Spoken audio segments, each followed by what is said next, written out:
Okay mga bro, magandang araw. Welcome back na naman sa ating mga video mga bro. Ngayon naman mga bro, ang gagawin natin na isang washing machine na SAM1 mga bro.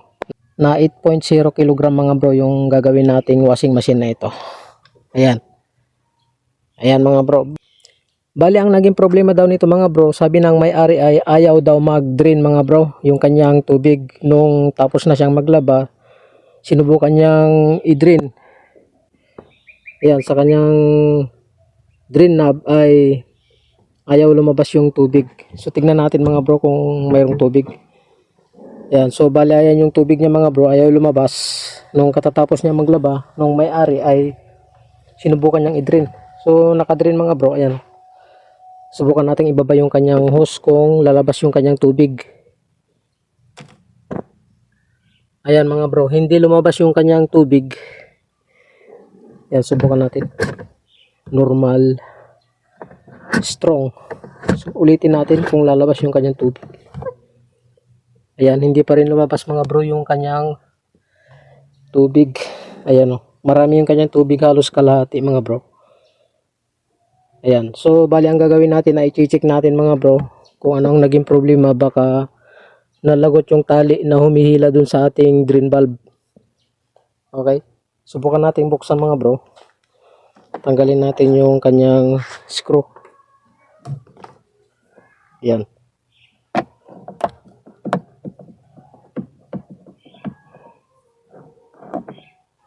Yan, bali stainless kaya hindi mamagnet yung kanyang screw. So ilagay muna natin dito. Okay, tanggalin pa natin yung isa.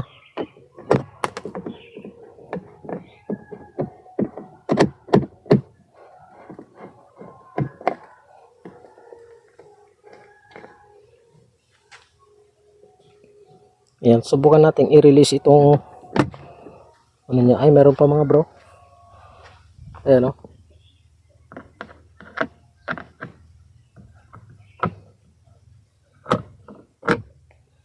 Nalaglag.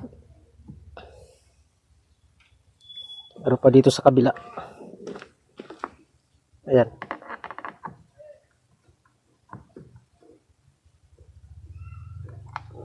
Oops, nalaglag na naman.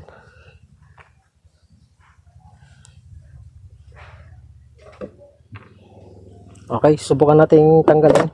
Ayun. Kung bakit ayaw mag-drain. Ito kasi mga bro, itong strap bar na ito ay hinihila ito ng drain knob natin ito.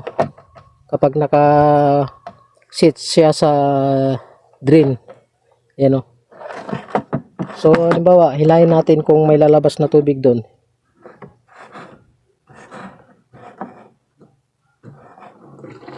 Ayun. Hindi niya gaanong nahihila yun. Nung hinila natin mga bro ay may lumabas na konting tubig. Ayun o. So, hilahin natin. Tignan natin doon kung may lalabas na tubig. Ayun, may lumabas. So, ito ang problema. Bakit? So, bali ang mangyayari mga bro ay susubukan nating i-adjust mga bro dun sa ano, ibaba. Doon, bubuksan natin yun at i-adjust natin yung natin yung tali. Ayan, tanggalin natin.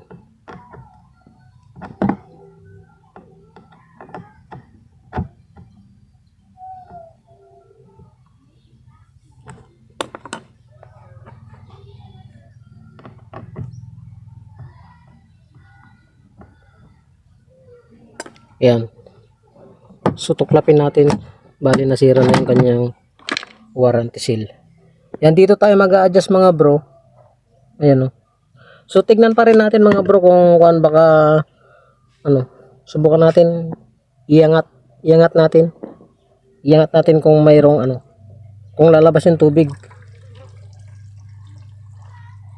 Ayun, lumabas yung tubig. So, ang mangyayari dito mga bro, i-adjust lang natin ng isang butas. Yan, kung mapapansin nyo, andito yung alambre, ayan o. I-adjust natin dito. Yan. Okay, i-adjust natin mga bro. Kuha lang tayo ng lungnos.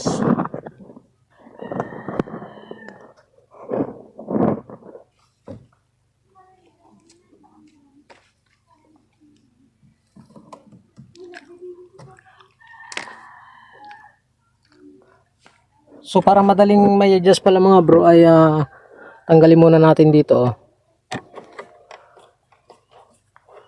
Para naka free yung ating tali. Yan. Para madaling i-adjust. Okay, i-adjust natin. Yan. So dito na siguro mga bro sa gitna, sa last, ayan oh. Yan para sigurado. Okay, subukan nating ibalik.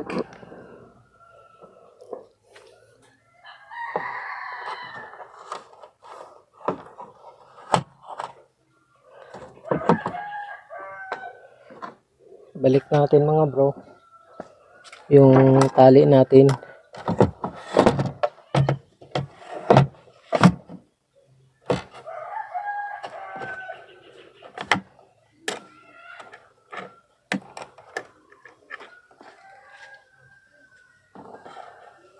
Yan.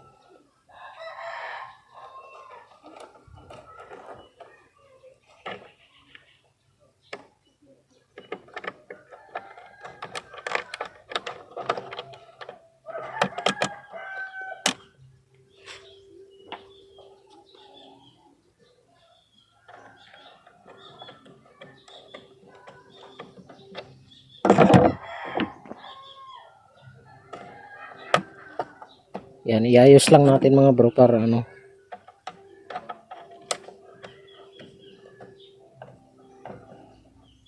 Okay. Subukan nating i-kuan mga bro, ipisto. Tapos subukan nating i-drain.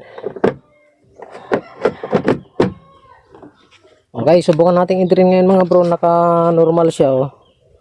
Yan, subukan nating i-drain kung magdi-drain na siya. Ayun, nag-drain na oh. Ayos. Oh. Ayos, nagbaha na siya mga bro oh. Ayos na. Subukan nating i-off kung mag-off siya. Ayun, nag-off siya. Okay. So, i-drain na natin mga bro. Drain na natin. Ayan. Tignan natin kung mauubos. Ayun, naghihilik-hilik na siya. Maano na yung kanyang tubig oh. Kita na yung kanyang pulsator. Ayan. Panoorin nyo lang mabuti mga bro yung mga video natin para magkaroon kayo ng idea. Ayan. Problemado yung may-ari mga bro at hindi raw ma-drain. Ang balak niya daw ay tabuin na lang daw sana niya. Ayun, nakikita na yung kanyang pulsator oh. Naubos na. Oh. Oh, ayan oh, nagdi-drain na oh. Kita na yung pulsator. Oh. So, kapag halimbawa mga bro ay nahihila naman pag pinipihit nyo ito nahihila naman ng tali yung itong pa natin. Trim valve natin. Subukan yung buksan mga bro ito. Naka-thread lang ito. Pihitan nyo lang na ganyan oh. Ayan oh. Tapos check upin nyo baka may mga duming kwan dyan na ibara-bara kaya ayaw mag-drain kahit nahihila naman itong drain valve natin. Okay. So salamat mga bro sa inyong panonood. Sana ay nagkaroon na naman kayo ng konting idea sa video ito. Ayan.